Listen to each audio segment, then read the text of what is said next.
Programme को सजाने में बहुत मेहनत की है, उन सब के लिए एक बार जो है भाई कुर्सियां लगा दीजिए, लोगों के लिए काफी लोग आ रहे हैं, कुर्सियां लगा दीजिए।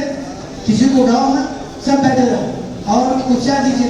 और भाईचारा का संदेश देने वाले और समानता का संदेश देने वाले सभी महामानवों को दिल बार अभिवादन करना चाहूँगा और यहाँ मौजूद सभी आवाम को, उसी तरह से मंच पर बैठे सारे मान्यवर, यहाँ पे CPIM से आए हुए, इस्लाम पार्टी से आए हुए सारे मान्यवर, मौलाना साहब, बंते जी साहब, नगर सेवक साहब, उसी तरह आप सभी को मेरा अस्सलाम वालेकुम रहमतुल्लाहि व बरकातुहू और जय हिंद।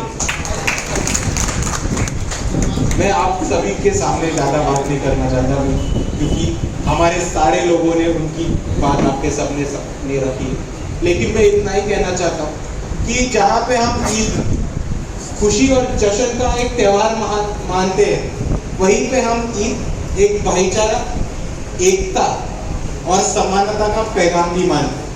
और इसीलिए आप सभी को ईद की बहुत बहुत शुभकामनाएं भी देना चाहता हूँ और उसी साथ साथ आप सभी को गुजारिश भी करना चाहता हूँ कि हम सब एक साथ आए, मिले और मिलजुल कर एकता, भाईचारा और बाबा साहब अम्बेडकर के सपने का समानता वाला भारत बनाने के लिए हम सब आप एक साथ मिलकर काम करें, इतनी ही मैं गुजारिश आप सभी के सामने करना चाहता हूँ। ये बोलते हुए मैं जानता हूँ कि आज हम एक रिलीजियस फंक्शन के लिए आए हैं, रिलीजियस त्योहार के लिए आए हैं और यहाँ पे पॉलिटिकल बातें करना, सियासी बातें करना ज़्यादा उचित नहीं रहेगा, लेकिन हम सबको एक चीज़ समझ लेना होगा कि पॉलिटिक्स एक चीज़ ही ऐसा है कि जिसको उतना बाहर रोको वो इतना हमारे घर में घुसता है।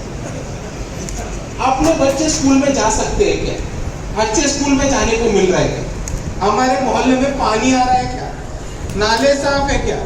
बिजली आ रही है क्या? आज हमको ईद मनाने के लिए अच्छी जगह मिल रही है क्या? हमारे शहर में ईदगाह मैदान है क्या? हमारे भाइयों को दाढ़ी और टोपी रखने के लिए हिफाजत मिल रही है क्या?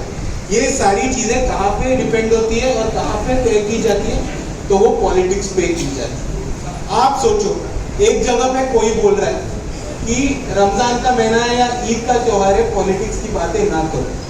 फलस्तीन में बैठे हुए या ईरान में बैठे हुए उन बच्चों को पास ये प्रिविलेज था या ये प्रोटेक्शन था कि वो बोल सके कि हमारे ऊपर मिसाइल ना गिराओ, हमारा रमजान का महीना चल रहा है?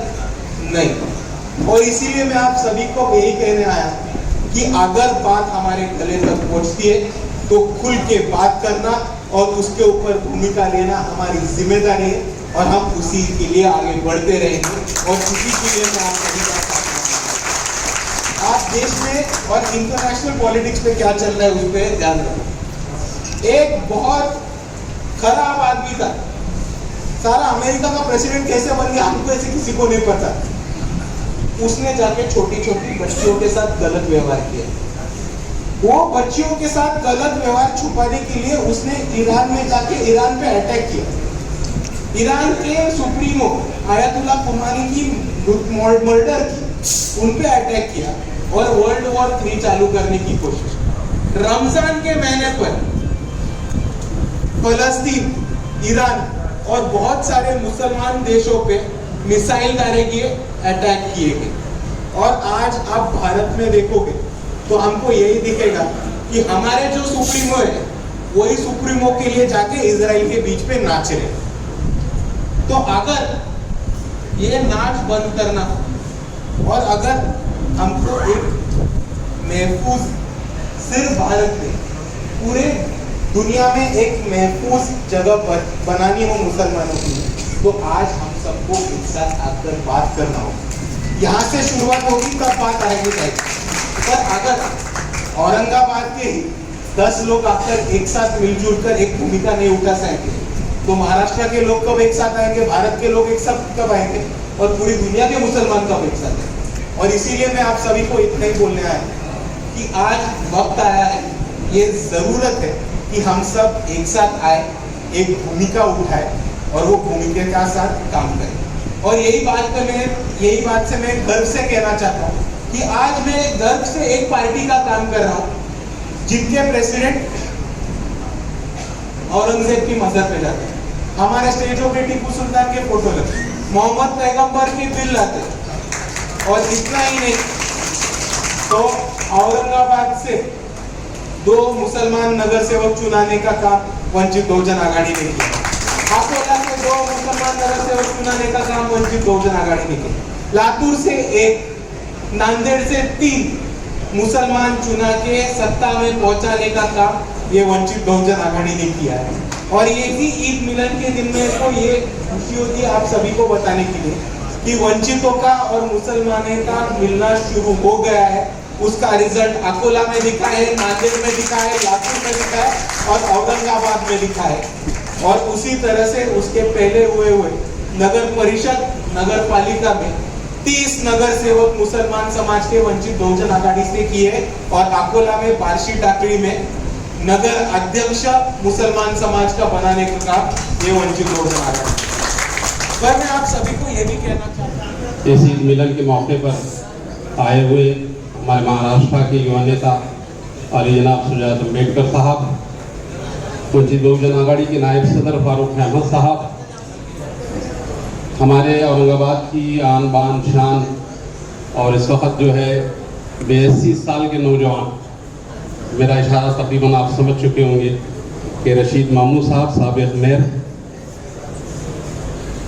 हमारे महाराष्ट्र के नेता अमित भुईगढ़ साहब, 25 साल से कॉरपोरेशन के अंदर अभी बेबाक आवाज़ मानी जाती है अफसर खान साहब, और यहाँ पर नायब अमीर शरीयत मराठवाड़ा आली जनाब मौलाना अब्दुल रशीद मदनी साहब और मंत्री जी तकरीबन यहाँ बैठे हुए, करुणा ताई यहाँ बैठे हैं। इन सबका मैं इस्तकबाल करता हूँ और सामने शहर के सब मारूफ लोग यहाँ पर बैठे हैं, मैं उनका इस्तकबाल करता हूँ। यहाँ पे SDPI के जिम्मेदार आए हुए हैं, महाराष्ट्र के सदर हमारे सैयद कलीम साहब, मैं उनका भी इस्तकबाल करता हूँ। इस्लाम पार्टी से जो सामने हमारी टीम बैठी है और 18 टाके लगाने के बाद भी रफत खान साहब यहाँ पर मौजूद है, मैं उनका भी इस्तकबाल करता हूँ। काजी साहब का भी इस्तकबाल करता हूँ, अबुल हसन साहब का इस्तकबाल करता हूँ और हमारे प्रोफेसर सलीम सर का भी मैं यहाँ पर इस्तकबाल करता हूँ। और तमाम जितने यहाँ पर मौजूद लोग बैठे हुए यहाँ पर आए हैं, मैं उन तमाम लोगों का तहे दिल से शुक्र अदा करता हूँ कि बहुत कम नोटिस के ऊपर, बहुत कम वक्त में आपने जो है वंचित बहुजन आघाड़ी की आवाज़ पर यहाँ पर आए और ये ईद मिलन का इतना खूबसूरत मौका, इतना खूबसूरत मंजर को आप यहाँ पर आप इंजॉय कर रहे हैं। आप ये अंदाज़ा कर लीजिए अभी कि ये सियासत का स्टेज नहीं है, लेकिन ये जो ऑडियंस है ना, ये ऑडियंस यहाँ क़यादत बना सकती है इस शहर में। इसका अंदाज़ा मुझे आज यहाँ इसलिए महसूस हो रहा है कि यही इत्तेहाद था कि अल्हम्दुलिल्लाह इस औरंगाबाद शहर में यानी कई सालों के बाद एक मेंबर ऑफ पार्लियामेंट नसीब हुआ, यही इत्तेहाद था। और इंशाअल्लाह हम कोशिश करेंगे कि इस इत्तेहाद को किस तरीके से बरकरार रख सके और इस इत्तेहाद को इस शहर में क़यादत कैसी दी जा सके, इसके लिए हम भरपूर कोशिश करेंगे। आप तमाम लोगों का तहे दिल से शुक्रिया कि रमज़ान का महीना था और फिर ईद की खुशियाँ थी, 1 महीना मुसलसल हमने बहुत ही रमज़ान को एंजॉय किया। आखिरी अशरा धूप का अशरा था, इस धूप में, कड़कती धूप में हमने रोज़े रखे, पानी की प्यास की परवाह नहीं करी और रोज़े रखे। और उसके बाद वो खूबसूरत दिन ईद उल फितर का हमको नसीब हुआ कि हम ईद उल फितर मना रहे हैं यहाँ पर 30 दिन के बाद। आप अंदाज़ा करिए वो 30 दिन, मौलाना यहाँ मौजूद है, वो 30 दिन हमारे तरबियत के, अल्लाह ताला ने कहा है कि भाई ये 30 दिन हम तुमको जो दे रहे हैं तोहफे में, रमज़ान का महीना जो हम आपको दे रहे हैं, एक नेकी के बदले ये 30 दिन में 70 नेकियां आपको हम दे रहे हैं। तो ये इसलिए दे रहे हैं कि ये 1 महीना तरबियत की है और 1 महीने के बाद जो 11 महीने हैं, वो 11 महीने जिस तरीके से रमज़ान आपने गुजारे थे, उसी तरीके से ये 11 महीने भी आपको गुजार पाएंगे। लेकिन बदकिस्मती से मैं देख रहा हूँ कि ऐसा हो नहीं पा रहा है। 1 महीने की तरबियत भी हमको कम पड़ जाती है, 1 महीने की तरबियत भी हमारे लिए काफ़ी नहीं है कि हम जो है 1 महीना ख़त्म होते ही फिर अपनी रविश पे आ जा रहे हैं। ख़ासतौर से यहाँ पर दूसरी कौम भी मौजूद है, मैं उनके लिए भी ये अल्फाज इस्तेमाल करता हूँ कि हर वक्त यानी इस्लाम ने भी और बुद्धिज्म ने भी, और बाबा साहब ने भी जो नारा दिया था कि सीखा, संगठित हुआ और संघर्ष करा, और कुरान मजीद के भी ये तीनों आयतें यहाँ पर आती है कि इक़रा बिस्मि रब्बिकल लज़ी खलक़, के पढ़ो अल्लाह के नाम से। फिर उसके बाद संगठित हुआ तो हमको बोले कि अल्लाह की रस्सी को मजबूती से पकड़ लो और तफरीक़े में मत पड़ो। और जहाँ जहाँ हमने तफरीक़े में पढ़ा वहाँ सत्यानाश हुआ। हम अभी इस वक्त दोनों कम्युनिटी की बात कर रहा हूँ, तो बाबा साहब की बातों को भी भूल जा रहे हैं, उनकी जो नसीहतें हमारे पास है उसको भी भूल जा रहे हैं। बाबा साहब ने कहा सीखा, पढ़ो पढ़ो पढ़ो पढ़ो, नहीं पढ़ता। संगठित हो ना, नहीं होगा। यानी संघर्ष करो, तो संघर्ष करने में भी हम पीछे होते हैं। हम देख रहे हैं अभी हाल ही की बातें हैं, कुछ जो है मुस्लिम लोग हमको धौस मार रहे हैं, उनकी धौसों में आ रहे हैं। उन्हें समझ रहे हैं कि हम कमजोर है, लेकिन हम कमजोर नहीं है। हम कमजोर नहीं है, खत्म कर रहा हूं। हम कमजोर नहीं है, हम ताकतवर है, लेकिन हमारे अंदर अभी सब्र है। हम सब्र का दामन हमने अभी छोड़ा नहीं। तो कोई ये ना समझे कि अगर हमने तुमको जवाब नहीं दिया तो हम कमजोर है। अभी कारपोरेशन में कुछ टाइम बाद बात हुई है, अभी अफसर खान साहब ने एक बात कही थी, डट गए थे, खड़े हो गए थे। तो मैं इलेक्शन की बातें नहीं करता हूँ, कारपोरेशन की बातें नहीं करता हूँ। मैं अल्लाह ताला से दुआ गो कि ये जो रमजान हमारे बीच में गुजरा था और वो ईद का जो मजा हमने रमजान के बाद लिया था, रमजान की ईद हमारी जो पूरे एक महीने के रोजे रखने के बाद, तरावी पढ़ने के बाद, नमाजें पढ़ने के बाद, वंचित बहुजन अघाड़ी आदरणीय हमारे नेता प्रकाश अंबेडकर साहब और हमारी पूरी टीम ने ईद मिलन का प्रोग्राम रखा। इस प्रोग्राम में आए हुए हमारे बंटी जी, हमारे नेता आदरणीय सुजाता दादा अम्बेडकर साहब, हमारे माजी महापौर हमारे जग मामू रशीद खान मामू, हमारे फारूक भाई, हमारे मौलाना अब्दुल रशीद मदनी साहब, हमारे महाराष्ट्र के नेता अमित भाई विहुगढ़, हमारे नायब सदर फारूक भाई अहमद, नगर सेवक जावेद कुरैशी, नगर सेवक करुणा ताई और आए हुए तमाम नौजवान साथी, बुजुर्गों, दोस्तों, अस्सलाम वालेकुम। आज दादा यहाँ पर सभी किस्म के लोग हैं। वंचित बहुजन अघाड़ी के आदरणीय प्रकाश अंबेडकर साहब और आप जो महाराष्ट्र के अंदर जो काम कर रहे हैं, आपकी मोहब्बत में सभी समाज के लोग यहाँ, SDPI के लोग यहाँ पर आए, हमारे इस्लाम पार्टी के तमाम लोग, अब्दुल हसन, हमारे गाजी, हमारे रफादियार खान और तमाम लोग, और नगर सेवक ले लेता तेरा नाम, टेंशन मत ले, नवीन मेरा है, हमारे जफर अहमद, हमारे सभी पत्रकार, डॉक्टर साहब, हमारे हाशमी साहब और तमाम लोगों को मैं ये बात बताते चलूं कि ईद मिलन में जो मोहब्बत सारे समाज के लोग, जैसे हिंदू, मुस्लिम, सिख, ईसाई, दलित, आपस में हम सब भाई भाई, और हमारे कांग्रेस के अहमद चौधरी यहाँ पर बैठे हैं। मैं ज्यादा नहीं बोलते हुए आप सब लोगों को मुबारकबाद देता हूं और ज्यादा टाइम हमारे नेता आदरणीय सुजात दादा आप लोगों से बात करेंगे। और एक शेर के साथ अपनी जगह लेता हूं, फानूस बन के जिसकी हिफाजत हवा करे, फानूस बन के जिसकी हिफाजत हवा करे, ये शम्मा क्या बुझे जो महाराष्ट्र में सब गौर गरीब जनता के लिए, जो ओबीसी के लिए, सभी समाज के लिए लड़ रहे, ऐसे हमारे आदरणीय सुजाता दादा अम्बेडकर ये शम्मा कभी नहीं बुझेंगे। ऐसा मैं कहता हूँ। अल्लाह हाफिज, खुदा हाफिज। नगर सेवकों के जरिए कभी जो है तो हाउस में, कभी हाउस के बाहर आवाज को उठाने वाली जमात वंचित बहुजन अघाड़ी बनी। आज आप तमाम एक छत के नीचे देखिए, हम अलग अलग मजहबों के लोग बैठे हुए हैं और अब ईद का जश्न मना रहे हैं। इसी इत्तेहाद को पैदा करने की कोशिश पूरे महाराष्ट्र में वंचित बहुजन अघाड़ी कर रही है और हम इंशाअल्लाह करेंगे, क्योंकि वंचित बहुजन अघाड़ी का एक साफ साफ फलसफा है कि वंचित के मंच से इंसान मिलता है। यहाँ पर राम मिलता है, यहाँ रहमान मिलता है।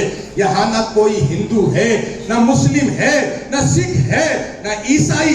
यही वो मंच है जहाँ सारा हिंदुस्तान मिलता है। तो इत्तेहाद कौम की सबसे ज्यादा हमको जरूरत है। वंचित बहुजन आघाड़ी जहां पर अलग अलग मुद्दों पे काम करती है, जब मुसलमानों पे अल्लाह के नबी की शान में गुस्ताखियों के मामले आए, सबसे आगे कदम उठाने वाली जमात वंचित बहुजन आघाड़ी थी। हजरत मौलाना रशीद मदनी साहब बैठे हुए हैं और रशीद मदनी साहब की क़यादत में अली जनाब प्रकाश अम्बेडकर साहब ने एक बिल को बनाया था, उसका नाम मोहम्मद पैगंबर बिल था। और उस बिल में ये कहा गया था कि अगर आप कोई अल्लाह के नबी के शान में गुस्ताखी करेगा तो कम से कम 10 साल जेल में जाएगा। इस तरीके का काम करने वाली वंचित बहुजन आघाड़ी है। मैं आप तमाम का तहे दिल से शुक्रिया अदा करता हूँ। हमको सुजात दादा को सुनना है। आखिर में ये कहता हूँ कि आपको जाने की कोई जल्दी नहीं है। आप तमाम लोग ईद मिलने के लिए आए हैं और दादा यहाँ पर आपसे ईद मिलकर जाएंगे, तो किसी किस्म का कोई गड़बड़ नहीं है। उसके बाद रिवायतन जो है तो जियाफत का इंतजाम किया गया है। जो ईद का एक रिवायत है कि शिरखुरमे की बात की जाए तो शिरखुरमे का इंतजाम किया गया है। आप तमाम को वंचित बहुजन आघाड़ी शहर औरंगाबाद की तरफ से ये दावत दी गई थी। आप तमाम आए, आप तमाम का मैं शुक्रिया अदा करता हूँ। आज के ऑर्गेनाइजर्स के लिए आप तमाम की तरफ से कहता हूँ कि अगर मोहब्बत का इम्कान होता तो घर में मीर का दीवान होता, अगर ना थे तुम्हारी महफिल में सोचते बहुत नुकसान होता। वो आखिर दावाना अल्हम्दुलिल्लाह रब्बिल आलमीन।